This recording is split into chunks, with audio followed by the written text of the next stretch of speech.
This is a presentation of Northeast Streaming Sports. If you like the sweet science, get ready to talk boxing on the Gloved Fist podcast with top boxing writers Frank Latirzo and Jack Hirsch.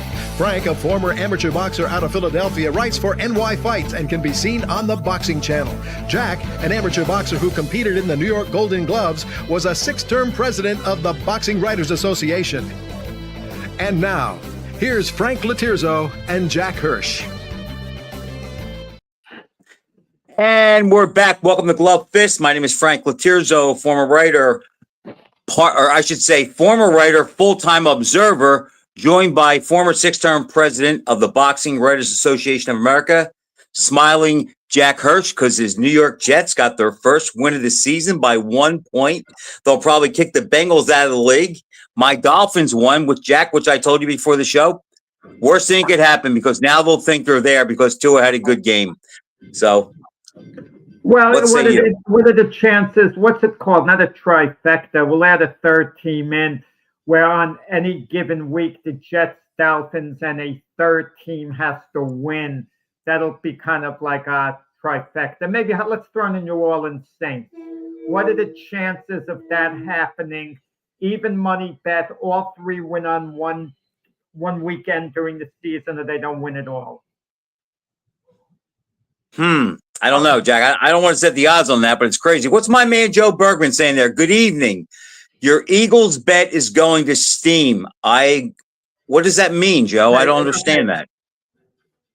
Well, Frank, I don't know whether you bet on the big heavyweight fight this past weekend, Joseph Parker, Fabio Wardley. No, but, Joe, I did not. Jack, I did not, but we didn't talk about it much, but I'm not going to say I thought Wardley was going to win, but I had a feeling that Parker was pushing the envelope by fighting all these contenders before he got his title shot. Well, I got a confession. I was going to surprise you a few days before the fight after last week's show.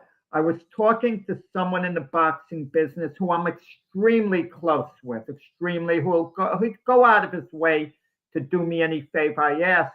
And he told me he was sitting down having dinner with Joseph Parker, a little while back, that he has complete access to Joseph Parker very easily. And I was going to surprise you by having Joseph Parker show up on this show after the Wardley fight. It wasn't going to be 2 days later, but I tried to arrange it the following Monday, like 9 days later. And, we'd have a few laughs about it. I tease you a little bit, with Parker there. But now, I'm not in the mood. Joseph Parker's still a good guy. He's still a sweetheart from everything I hear. But it's serious business now. And you know what this kind of reminds me of a little bit as far as a damaging loss with the one fight extra. But it didn't wind up really hurting him much. When Ron Lyle was in line to fight Muhammad Ali for the title, he takes the next extra fight against Jimmy Young and gets upset. And all of a sudden, it looked like Lyle, after earning a title shot, was going to have it pulled out from under him. But it didn't happen. For whatever reason, Ali justifiably still gave Lyle a shot at the title. Kudos to Ali. I think that's a good comparison, Jack.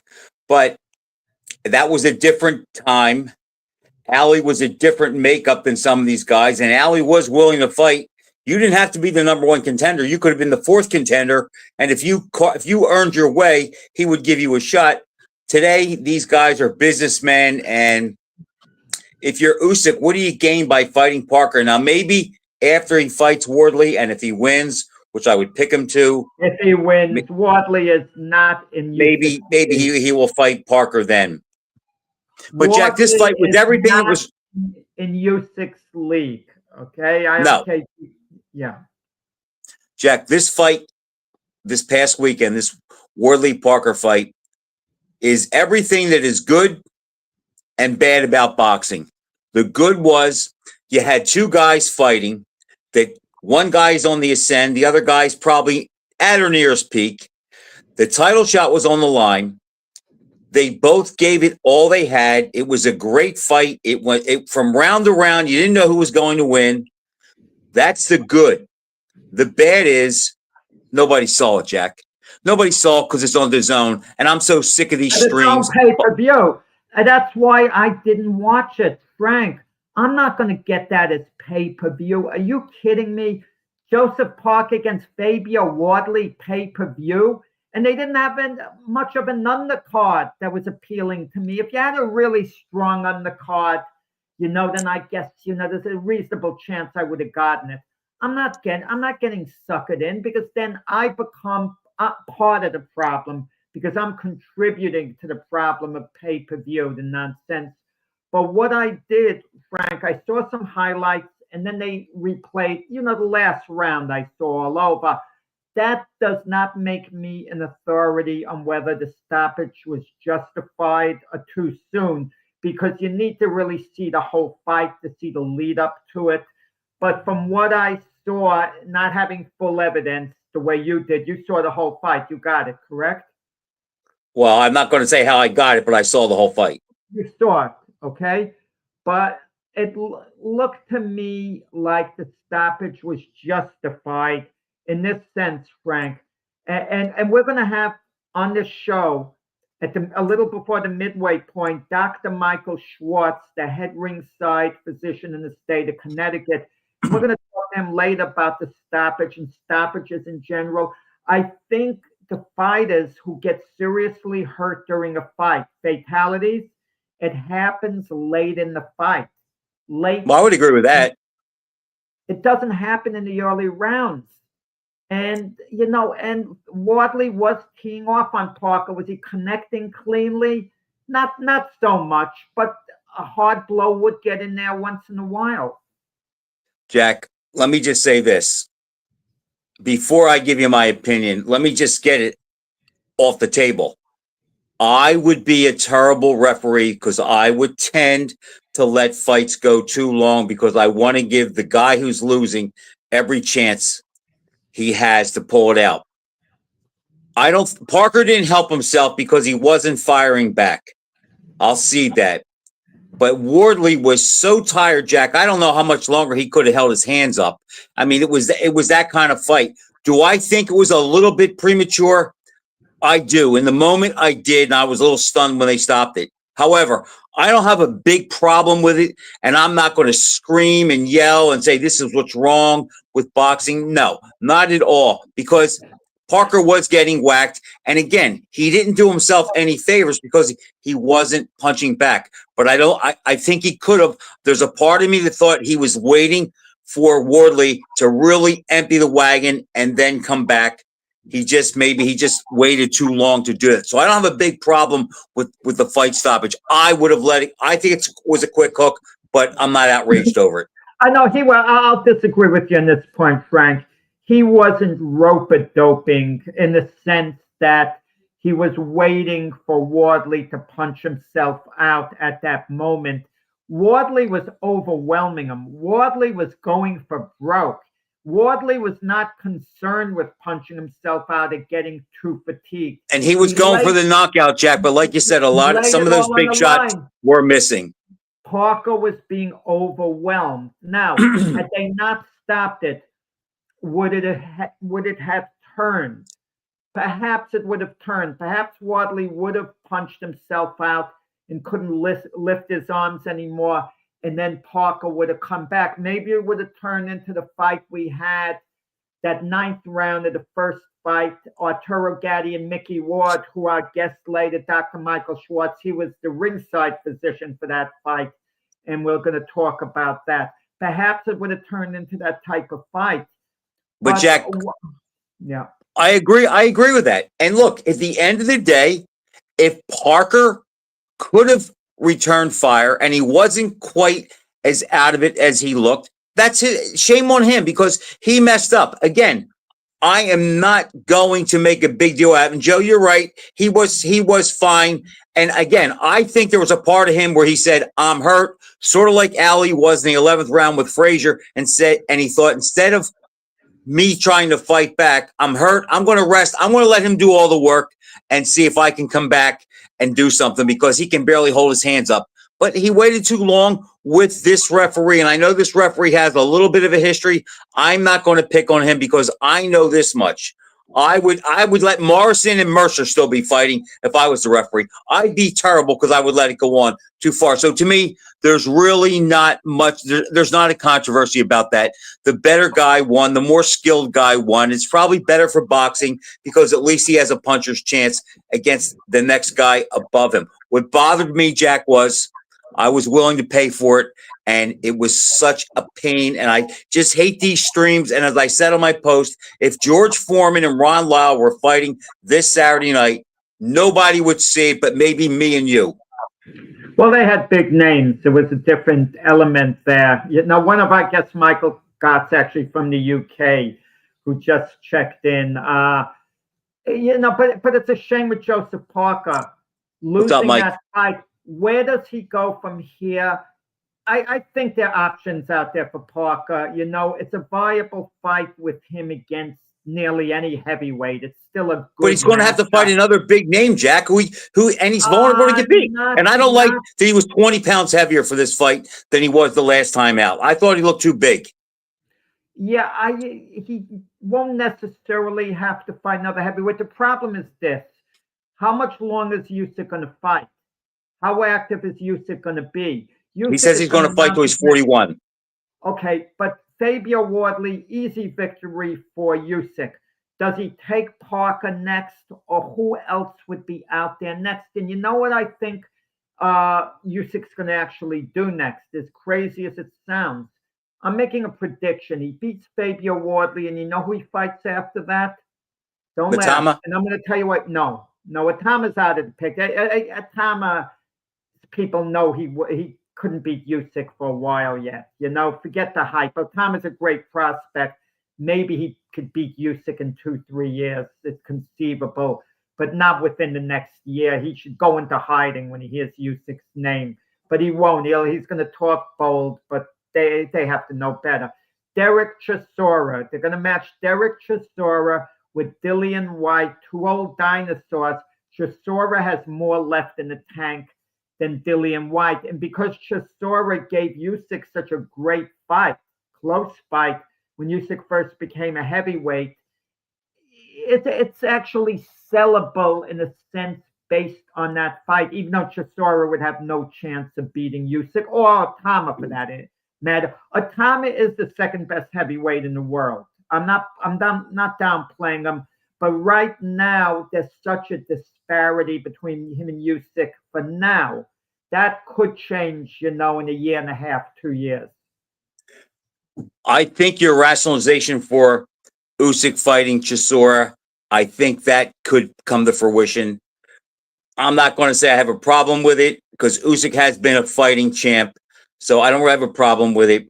But Jack, no matter what Usyk does, he's going to get ripped, and I don't think he cares. But the point I also wanted to make is back to Parker is, this is what happens when you look at Joseph Parker's career.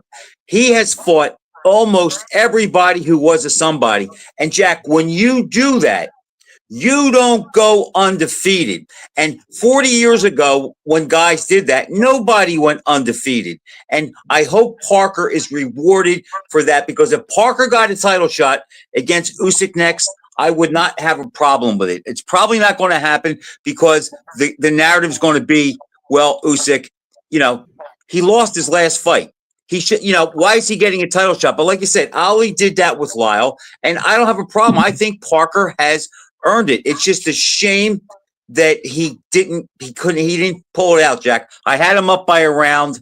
If he gets out of the last round, maybe he makes it through. But look, it wasn't meant to be, and this is a brutal sport, and we both know it. But it was a world-class fight, Jack, between two non-great fighters. Yeah, I could understand a little more now than I could last week, the week before. Your comparison of Parker to Jerry Quarry. But Jerry Quarry never would have lost to the likes of Fabio Wardley. That wasn't going to happen. Jerry Quarry, mastered fighters like that, who would come into him. But Parker, he had a shot at Anthony Joshua for, one of the belts. It didn't work out, but That's when Joshua was at the top of his game, though. Exactly. And you want to see Parker get another opportunity. I feel if Parker can get a couple of soft wins, he doesn't necessarily have to be the contender. He can keep his position as a contender. And after Usyk beats Wardley, he's going to be in the mix either for that or when one of the sanctioning bodies strips Usyk of a title, he's going to be in the mix for that. He's still going to be in the mix for good things. And it would be natural. And it would be a natural, Park and Wardley again. Maybe if Usyk turns around and he is not fighting Wardley in his next fight, Wardley probably looks back at Park, a good payday, this and that. Let's do it again. If I'm Wardley, I don't know if I go for that, but who knows today? If you can't get Usyk in the ring next, what else is out there for you? Well, Jack, if he doesn't fight, he's got to stay up in the top spot. Basically, that fight was an elimination fight, and he won it, by stoppage. So it's like he's not going to drop. No, but yeah, Wardley's going to fight Usyk. They'll make it. It'll be nothing to write home about. Usyk's going to dominate the fight. He's going to stop Wardley in some point, call it 10 rounds or whatever, be dominant in the fight, and then what's going on with the heavyweight picture. Maybe Parker Jack, can get back into title position. Speaking of Usyk, I think that, and I've had this conversation with others, I think we better get used to the idea that there's a very good chance that Usyk is going to retire undefeated. And that's going to really make a lot of old school people that live in this bubble that only certain guys are in that group of the all-time greats. But Usyk's going to have a good case, and him retiring up there is going to carry a lot of weight because he fought big guys, he fought boxers, he fought punchers, he fought them in their backyard. There's really no controversial decisions on his resume. He may retire with maybe 12 title fights and being undefeated. Usyk, there's a chance he might crack, and I know there's a couple guys that might see this show that are probably pulling their hair out and saying, Frank, what are you saying? But the bottom line is Usyk might retire and be among the top 10 all-time greats based on accomplishment and skill and record. We have to look at the legacy of Lennox Lewis. When he retired, he didn't have nearly the legacy he has today. So it worked well for him, his legacy. There was like a big appreciation. Are we going to have that for Usyk?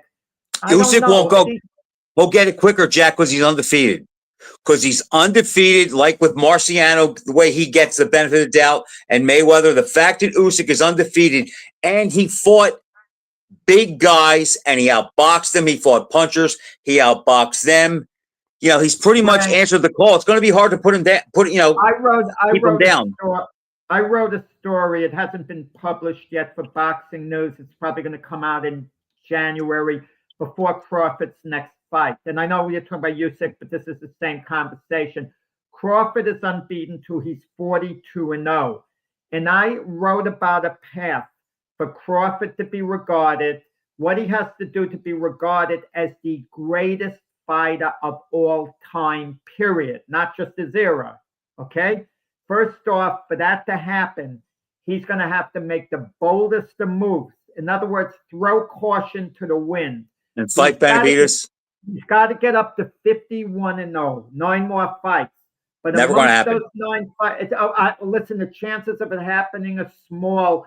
But if Crawford was going to go all out for that and said, I don't give a darn, I'll risk losing, I'll risk getting knocked out, I'll risk this, I'll risk that, I'm blitzing to 51-0, help get my path.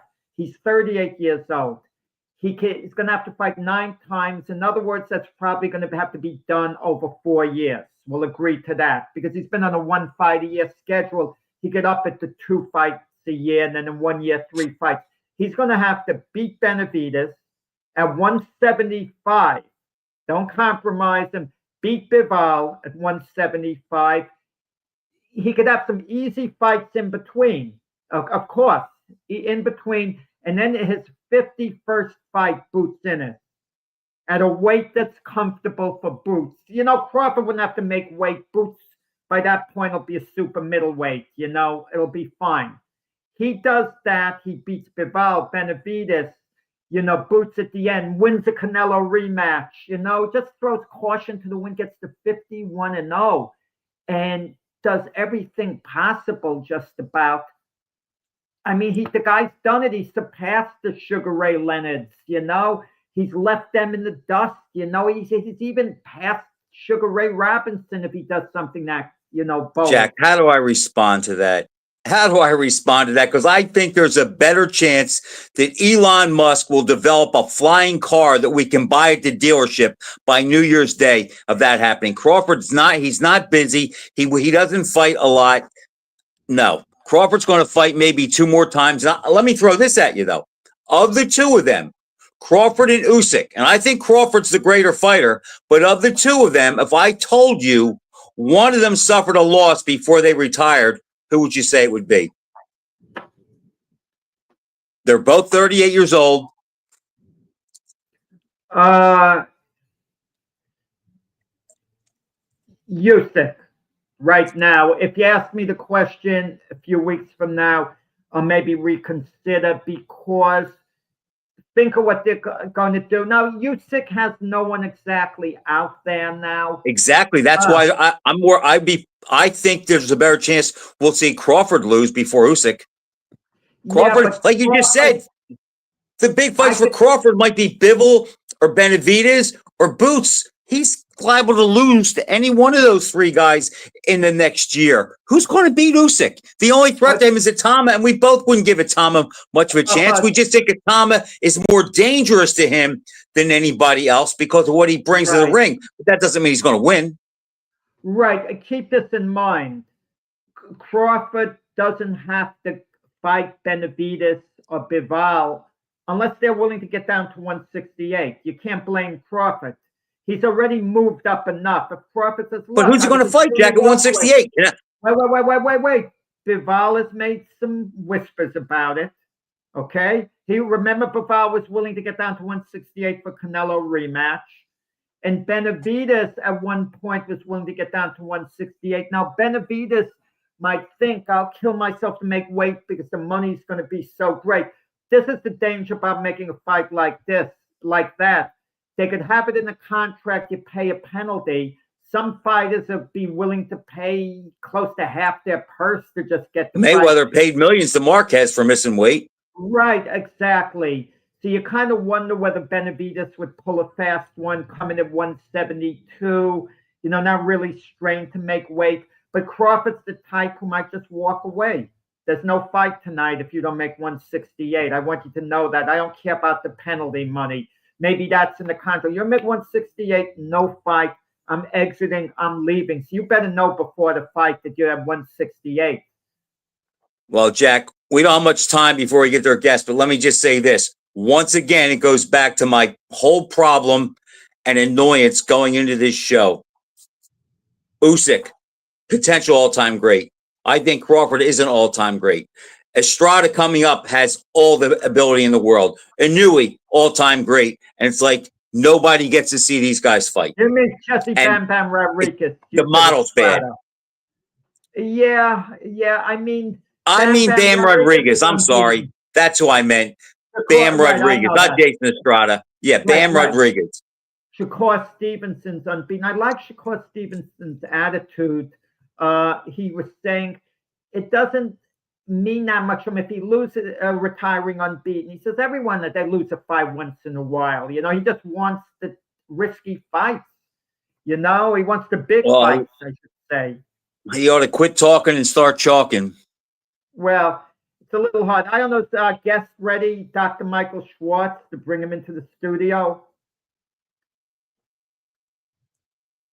Okay, well, our producer, whenever we could bring in Dr. Schwartz, we will. Otherwise, Frank and myself will just keep on talking. Okay, But so Jack, again, I think that Crawford is at more risk to get beat than Usyk because I think there's a bigger gap between Usyk and the next guy than there is between Crawford and the next guy, and that's only because look, under heavyweight, we know the greater fighters are better. yeah, and also the age-wise, I kind of have to wonder a little bit with Usyk and Crawford. Eventually, you got to slow down if you keep fighting the next few years. At what point does it have an effect on you? And people point out to Bernard Hopkins. Let me ask you this. Was Bernard Hopkins as good a fighter when he was, let's say, 43 as he was when he was, 33? 36? No. Or 36.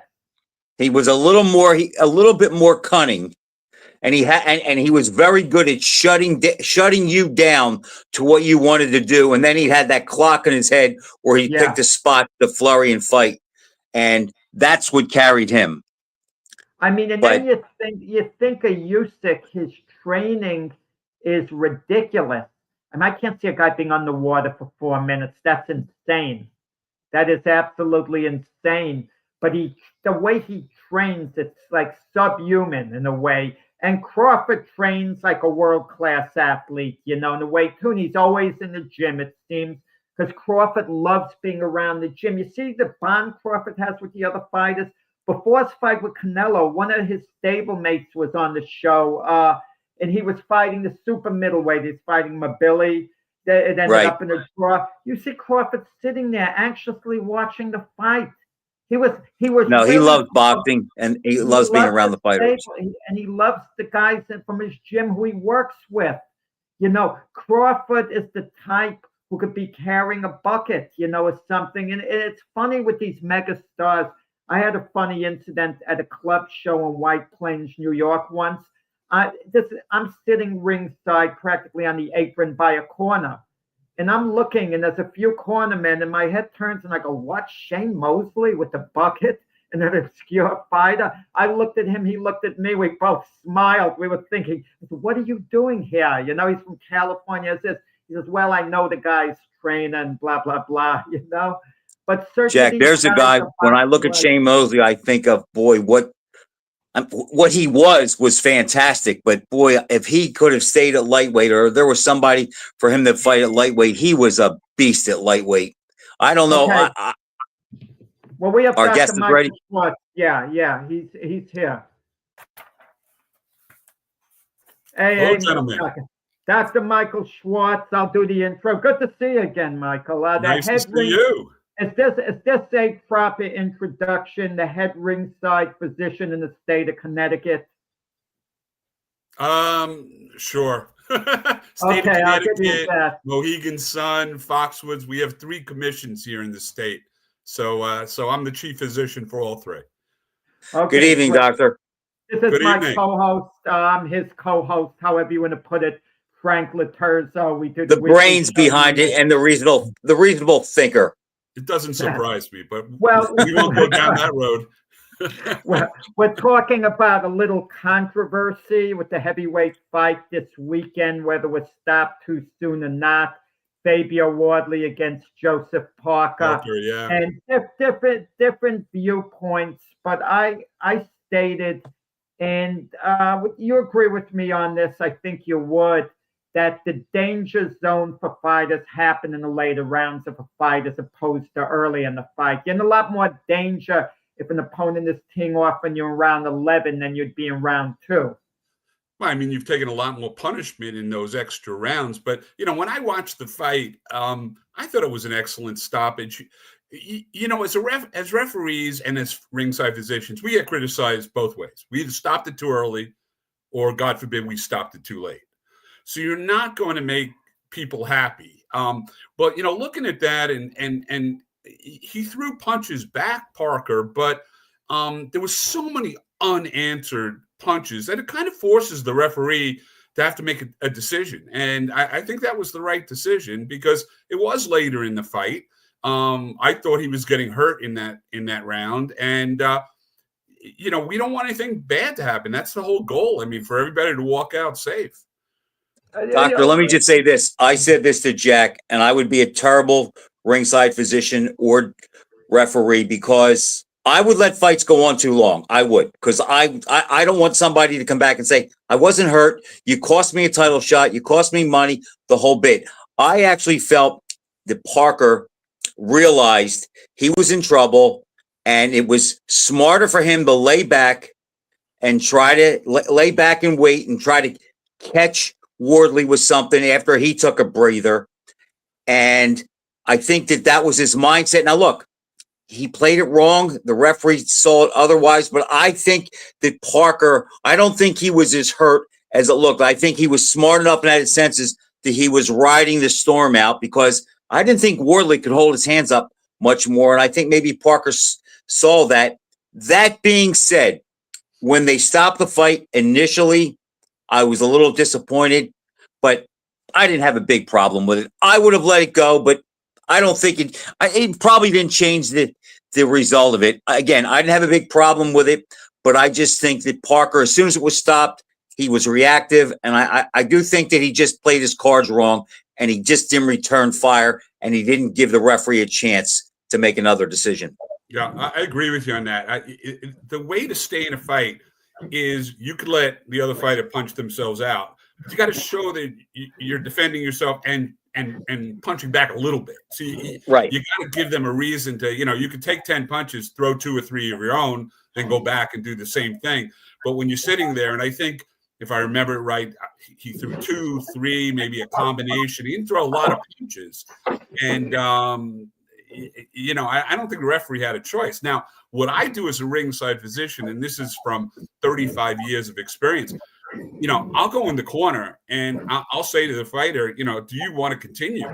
And if they curse me out and yell at me and scream, I'm good with that. Go for it. Keep fighting. If they give me that stare, that blank stare, and they really don't answer me, and they want you to bail them out. They want me to bail them out. Yeah, but this is why I disagree, Dr. Schwartz. Fighters are trained to be valiant, to never give up no matter what. They're always going to say they want to continue it because they don't want to be perceived as quitters in any way.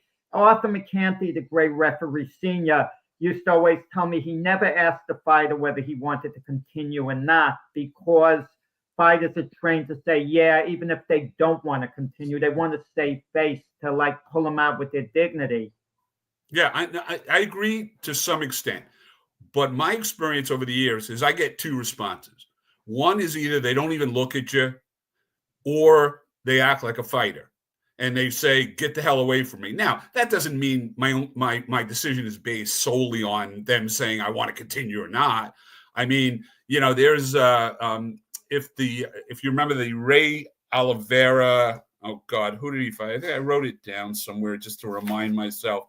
When he fought Emmanuel Augustus Manuel in New Hampshire. I don't know. Do you remember that fight at all? It was an ESPN fight where Ray Oliveira was holding the back of his head, the round. And Steve Smoger, God rest his soul, brought the fighter over because it was just the weirdest thing to watch. And he said to the doctor, I don't like this. Now, Ray said, yeah, I want to continue, but it wasn't like I want to continue. And the doctor looked like a deer in headlights and was like, okay. And Steve didn't want it to continue, and Steve should have stopped it, which he did. Like 20 seconds later when the round ended, he just stopped it at that point. But you get different reactions, and that's where the expertise comes on, knowing, how that fighter is, how they were when you first met them. And of course, are they somebody who's taken punishment over the years, or are they somebody who likes to play the game, taking a lot of hits, but is able to fire back? So you have to know the fighters. But what I just want to ask Frank 1 second. What is the main chain of command at stopping a fight? Correct me if I'm wrong. This is the way I think it should be. During the round itself, it's the referee. But the minute between rounds, whose job is it mainly? Obviously, the corner can pull the fighter out. The fighter can retire on his own. But who's given the main authority? Is it the doctor or the referee in the 1 minute between rounds? It's the referee. So only the referee in general could stop the fight according to the rules of the ABC. But if we stop it, and this is a funny story, you probably know it, Jack, but in my 35 years of doing this, I've only been overruled one time. And that was Frank Cappuccino in the Gotti Ward fight in round 9, where I stopped the fight after round 9. And if First you'll fight, see, yeah. first fight, Gotti Ward won. And if you see, you'll hear Frank say, fight ain't over, 10th round and everything. But, I stopped that. And Frank ignored me, which is fine. It made for, a good. Deliberately ignored you, a miscommunication? No, or he what? ignored me. He told you, I was waving my hands. You go back and watch round 9, you'll see me in the corner kind of doing Did he this. make believe he didn't see you, maybe? It could be, but I mean, Mickey knew it was over, and his corner people knew it was over, and Arturo knew it was over because the doctor in the other corner, in Arturo's corner, said, fight is over. We're stopping the fight. So they go out. Of course, it was already like 40 seconds into the round after this all happened because of confusion. And they hugged each other. It was not the kind of hug like, okay, I'm hugging you for round 10. It was like, okay, fight's over. And then Mickey ended up losing that round, which would have been interesting if he lost the fight. Well, he said the reason he lost the round, he thought the fight was over after 9 rounds and he shut off. Michael Gotti, UK. Oh, well, this is offline. Frank, what were you going to ask Dr. Schwartz? The comment here. No, I was just saying that when I think of the doctor and intervening in a fight, I just remember during the first Ali Frazier fight, after the 11th round, I read where Mercanti said he went to the corner because he was thinking about stopping the fight. And he said by the time he got there, Dundee and Ali were having a conversation as if nothing happened. And he said he realized that Ali was okay. And he just watched his thoughts of stopping the fight. Well, I'm not sure, Frank, that not the first fight, the 11th round, because Arthur McCanty thought Ali was faking it. He told me it in private and public. So not the 11th Jack, round of the first I'm fight. corrected. It was Dr. Kleiman who wasn't Mercanti. It was Dr. Kleiman who went up to the corner and was thinking about maybe we should stop this fight. And he said Ali and Dundee were conversing as if nothing happened and he just stepped back down. My bad. You're right. Dr. Kleiman. And that's what made me think of it because we have a doctor on. Yeah. Are you a boxing fan, Dr. Schwartz? Oh, huge boxing fan. I mean, I grew up in the 60s and 70s watching all the greats and with my dad. Right. So you get turned on that way. And so, I've been really fortunate. I've gotten to actually meet and become friendly with a lot of the fighters I watched in those days. And, that's an honor to know some of these people, these great warriors and these athletes. And they're such nice people. And you want to do everything. They really are when you get to know them. Let me ask you this. I read that you've also worked MMA fights. I do. It's the majority is now MMA fights. Yeah. What is the difference? Who takes more of a beating, do you think? Where do you have to reach into your psychology and your experience between the boxing and the MMA? What's the difference?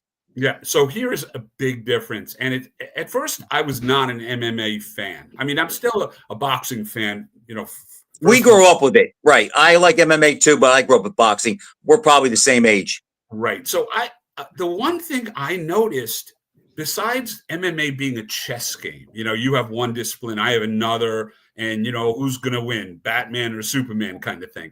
But the one thing that MMA allows the fighters to do, which boxing doesn't, is quit. And somebody could tap out. So if their arm is getting twisted, or they've taken a lot of punishment, or they get choked, or they take a tap, everybody, fans cheer the winner, they cheer the loser. And, in boxing, we have, the no mas situation. Everybody was so angry at that fight, no mas, no mas. You can't do that. We want to suspend you. We want to hold your purse. You're not going to fight anybody again. We're going to punish you. That's not how MMA is. And I wish, and Jack, you mentioned this before, but, there's nobody who knows their fighters more than their corners. But I can tell you how many corners have stopped fights on one hand in my 35 years doing this. And that's a really unfortunate thing. I have gotten yelled at, screamed at, cursed at by corners for stopping the fight, or at least directing the referee to stop it, to save their fighters' lives. And it's amazing that they're not in there taking the beating, but yet very few of them. And I thank them after they do it, by the way. When they've stopped it, I've said, thank you. You did a great service to your fighter, and I appreciate it. Those are the real heroes, the ones who are looking out. But we don't have such a thing in boxing where you can quit gracefully. And in MMA, they actually stop the fight sooner. If a guy takes one hit, they almost stop the fight. Once the guy goes down, to hit him again, it's like I've seen instances where I think the guy could recover, but because the guy was pounding on him and half the shots aren't hitting, they still stop it. Yeah, if a guy becomes defenseless in the sense that he goes down and somebody else is just throwing shot after shot after shot, referee they'll physically jump in and separate them. So there's a lot of protection, and I've learned a lot about MMA, in the last 20 years. At first, I didn't really want to have it come to the state. And then when I met some of the promoters in UFC and Bellator and met the athletes were incredibly educated. Most of them with a college degree. You always wondered why they do it, but they love it. And the sport really started to grow on me. Yeah, the first Gatti Ward fight. Tell us about that fight, because it's, one of the more remembered fights, at least of our era. I could say boxing history. The Gatti Ward trilogy was great, but the first fight, that 9th round, was the best round of the 3 fights. Probably one of the best of all times. That fight was not a big fight. I mean, it was an ESPN. It was a main event. It was at Mohegan Sun, and it was just another one of those nights. And I knew right away by the first or second round when there was absolutely no defense. The defense was putting your head in front of the punches, and everybody loved that fight, with the exception of the 3 ringside physicians who were there, because you couldn't stop it because both of them were doing it. Yes, there was a lot of shots that hurt the other, and then the other would come back, and that's round 9. In round 9, when Mickey was, he put him down with the body shot, and then Mickey was just coming on. There was a gentleman named Chief Sturgis, who's a chief of the Mohegan tribe. May he rest in peace as well. Little old man. And suddenly in the middle of round 9, while I'm watching this action, because I'm obviously nervous about what's going to happen, I feel a tug on my jacket. And I turn around, and there is Chief. I said, Chief, what's going on? He goes, you gotta stop the fight. And I said, no, Chief, it's okay. I said, watch, you're gonna see. Arturo's gonna come back. And sure enough, within 10 seconds, Arturo comes back later in that 9th round and starts hitting Mickey. And then, of course, towards the end, Mickey took over again. But, for us, and to be part of that, and one of the most memorable nights of my life. You could say this. I think you could confess to this now. That was the one round in which you were kind of slipping out of character from doctor to fan while it was going on, and had to remind yourself you were the ringside physician. Yeah, I mean, yes. Yeah, I mean, I remember doing the Evander Holyfield, John Ruiz fight. I think that was also at Foxwoods. And I was so excited for that one, like how you are at the beginning of these big fights, when that bell goes up.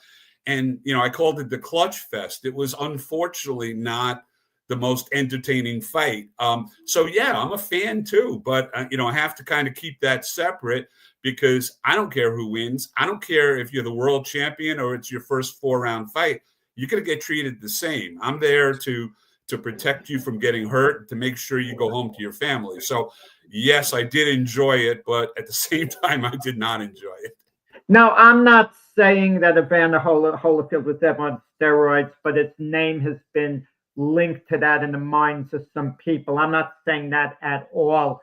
In general, looking at any fighter, okay, can you ever suspect, just with the naked eye, whether they've been on it or not from one fight to the next? Well, there are certain things that when you see somebody so ripped and puffy. So what that means is, you see the muscles, but they're also like puffy muscles. Well, there's a lot of acne, acne on the back. the back. The acne just a lot of times you have your suspicions. We do a lot of drug testing. I mean, I think the saddest that I ever had was the Pernell Whitaker situation, where he tested positive for the cocaine. Obviously, that's also performance enhancing. But that was probably the biggest one that I ever had that I had to deal with. But wouldn't being on cocaine be more of a detriment than an advantage? No, it's basically speed. I mean, it's something that could raise heart rate, raise blood pressure, make you more alert, focused. So no, Wouldn't you have to do that though, close to the fight? Yeah, you probably do. But again, I mean, close to when you go out to the ring. Yeah, probably. Yeah, within a short period of time, sure. Yeah, how does a doctor, distinguish between morality sometimes and the hard medicine? The case Tommy Morrison, for example, when he tested positive for HIV. And for those that don't know, Dr. Schwartz, for years, he was the founder and president of years of the American Association of Ringside Physicians. I was on his board of directors for a decade. And I remember one of the debates I was getting into with the doctors over there. Tommy Morrison should be licensed. This is when he was at the height of HIV, because it was said it would be virtually impossible for there to be any blood transmission that would cause an opponent to gain HIV. But the doctors were basically unanimous, saying it would look terrible, if he bled and it got on another fighter. But if the chances of getting hit by lightning are greater than transmitting, the HIV virus, should the doctors really have made a moral decision? So when Tommy tested positive for HIV, everybody started to go crazy on the HIV bandwagon. But yet there were very few documented cases of transmission of HIV, especially in sports. So I looked at it and I realized that hepatitis B was the bigger culprit. That could live for a long time, and literally blood could go into your eye and you could get hep B. So I said, okay, we're going to test for HIV. We got to do hep B. And then you have hep C, which is also very, very rarely transmitted in that fashion in a sport. But for political correctness, we needed to do it. I guess my argument was always that, let's say you're at ringside and you allow somebody with hep B, hep C, HIV to compete, and then the blood goes spurting somewhere, and then you come to the commission and you go, I didn't have HIV before and now have it now. It's on our onus to prove that you didn't get it from that. So I think when you're talking about a blood sport, you have to do those things. If not, then there's no way for documentation, and also obviously the risks that they carry for the individual who has the disease. Doctor, let me ask you this, and this is an uncomfortable question, but I don't think it's too uncomfortable. How prevalent do you think performance enhancing drugs are in both MMA and boxing? Oh, I think it's prevalent. I think anytime an athlete can try to get an advantage, they're going to take advantage of that advantage. It's a matter of being able to catch him. So we do a lot of testing now. The big ones are, of course, the anabolic steroids. But growth hormone is another one that people are using. And a lot of people are on supplements. And some of the supplements, are great and they're not prohibited. But the contention is that, well, I tested positive, I was taking these supplements, so it must have been a contaminated bottle or something. Right. And then, in the end of the day, and I worked in Major League Baseball for a little while, it doesn't matter. if you are putting something into your body, you need to be aware of what you're putting in. It doesn't matter if somebody said, "Oh, take one of these," or let me give you an injection of a B vitamin because it'll give you more energy and something else is in it. Doesn't matter. You put it into your body, it's on you. But I do think these fighters are very smart individuals, and they know how to play the game. You do it up into a certain point, and then you use the shorter acting ones, and then you stop at that point. Training goes better, injuries resolve better, and you gain an advantage potentially. So you believe they can beat the system? But Frank, in boxing, you can get caught. The Hall of Fame there are a lot of Hall of Famers that have a plaque on the wall in Canastota who we know were caught on steroids, but yet they get into the Hall of Fame. You know, who gives a darn? Maybe they get a 6-month suspension or whatever, and they're back. You know, they claim. I have a funny story. But someone like a Roger Clemens in baseball, he wasn't even technically, he was never caught on steroids, yet he's not in the Hall of Fame. By the way, Dr. Schwartz, correct me if I'm wrong, you're a big Mets fan, right? I am. I have the worst luck in teams. I'm a Met, Islander, Jet fan Nick, too. You're Jet fan also, right? You're a Jet fan too? And a Jet fan, yeah. I'm a Jet fan, but I'm a Yankee fan, so I have it a little better than you. Yeah, a lot better. I'm just glad the Mets beat the Phillies. No, it was the Dodgers that beat the Phillies. That's right. Yeah. My funny story is this. I have a friend who owns a health food store and a gym. And it's a pretty well-known store in this area. A lot of the Eagles and Phillies and Flyers and Sixers go there. So I asked him to give me something a few times for my training. Give me a little more energy. I don't want speed. I don't want steroids, but something just maybe to give me a little bit of a pump. Doctor, I'm telling you, every time he's given me something, I've never felt anything. I'll go back a couple weeks later and say, Frank, you know what? I don't feel anything from this. I don't feel any more energy. Everything you said that it should make me feel, I didn't feel, because I train in martial arts. So I try to, keep my wind up and do cardio. And it's funny. So when you said supplements and you said these guys take supplements, and I'm thinking to myself, every time I took a supplement, I've never gained a thing from it. That's just my experience. Yeah. I mean, everybody's an individual and everybody has a different story. I have a lot of patients that take creatine. That's the one they all seem to love, the creatine, because of I didn't even know they still made that. Yeah, it works with ATP and energy, and it's supposed to get muscles to recover quicker. But there are people who take, lots of supplements, feel great, and there are other people who say, "Look, I've taken everything, and didn't do a damn thing." Yeah, but one of the things I want to ask about, and doctors canceling a big fight, that really never happens. I can't remember in my lifetime any physician anywhere pulling the plug on a big fight. Case in point, and this goes way back before your time, in 1964, Frank will like this story that he's well aware of. Before Ali, as Cassius Clay fought Sonny Liston for the title, Ali was acting hysterical. His blood pressure soared up to a ridiculously high number. And the doctor said, he's scared out of his mind. I'm not going to allow this fight to take place unless his blood pressure goes down. Hypothetically, what happens if blood pressure didn't go down? The doctor gives an exam before the fight, but if there's so much money involved, and the governor of the state absolutely is adamant he wants the fight to take place, the promotion, the TV networks, the doctor's out there all alone.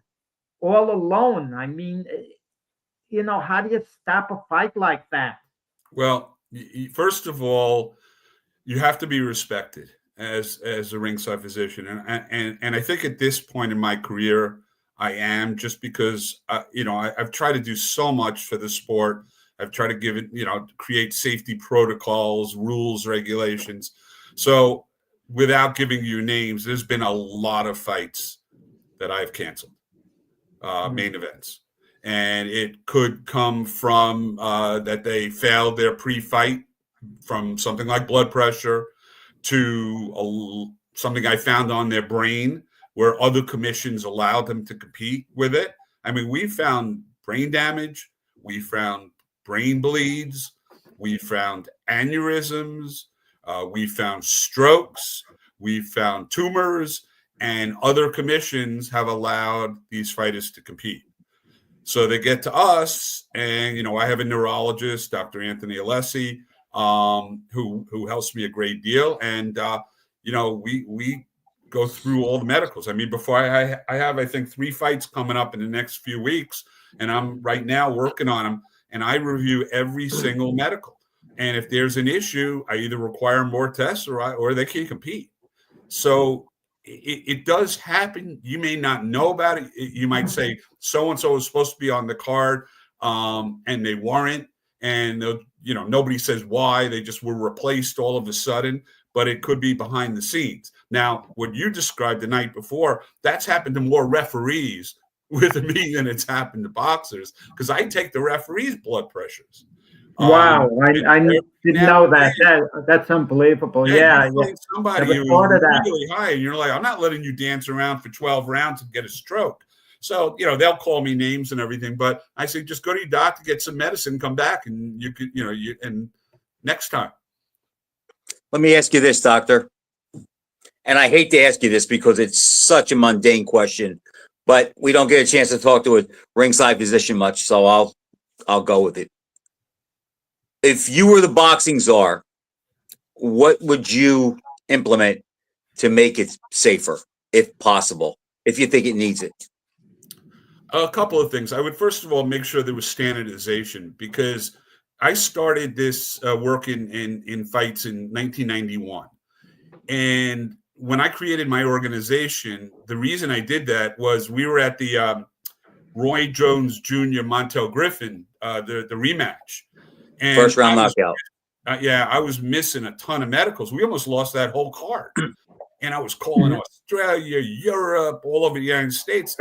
And I said, this is ridiculous. And John Burns, who was a commissioner at the time for the state of Connecticut, John said, well, why don't you fix boxing? And I said to him, me?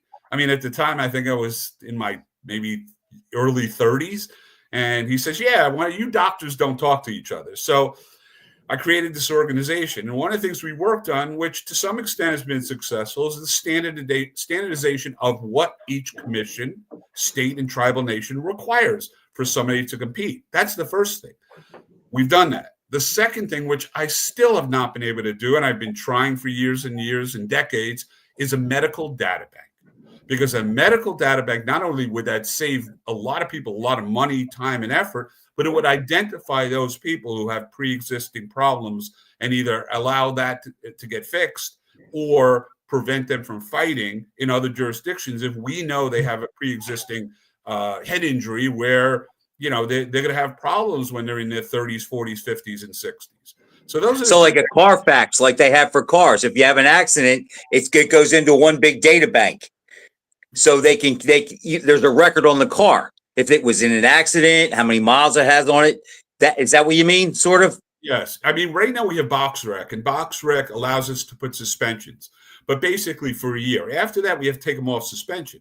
But we can put contact commission. We can't put any specifics. So if they call and they go, why didn't you let this guy fight? And we could say, listen, he had a bleed on his brain. And hopefully they'll say, oh, okay, we don't want him to fight here. But I could tell you there's commissions, and you could look at them on BoxRec's schedule, guys 6-0 fighting a guy who's 3-49. I mean, what are we doing here? And that's happening too often in too many jurisdictions. And I know we have to get the young fighters to build their records. But at some point, if you're batting under 100, you're not playing for the Yankees anymore. You're down in the minors. Well, thank you. I think that would be great if they did that. Not many look after the fighters. It's a shame. I don't mean you. I mean, I know the doctors and the referees do, but there's so many things that go on, and they're pulled from so many. Once they start making money, they're pulled so many directions from friends and family, and it's not a good system. Well, I once said to Bob Arum, why don't you guys take money from each of their purse, 1%, put it into a pension fund so that when they're 60, they're getting $100 a month. doesn't sound like a lot, but Well, that I guess we're running out of time right now, but Bob's heard that suggestion, over the years. Doctor, But I've always had this. The best ringside position I've ever seen in all my years of boxing, and it's Thank a you. pleasure having you on the show, and hope you come back in the future on with us. Absolutely. It was a pleasure. We still have 25 seconds left, Doctor, so I'm going to give you what I was going to say. I've always felt that people that want to control, that want to fix boxing, don't have the power, and the people that have the power don't have an interest to do it. I agree. Okay. Doctor, thanks for coming on. You were a great guest. Thanks very much. Take care, guys. Have a good one. Bye-bye.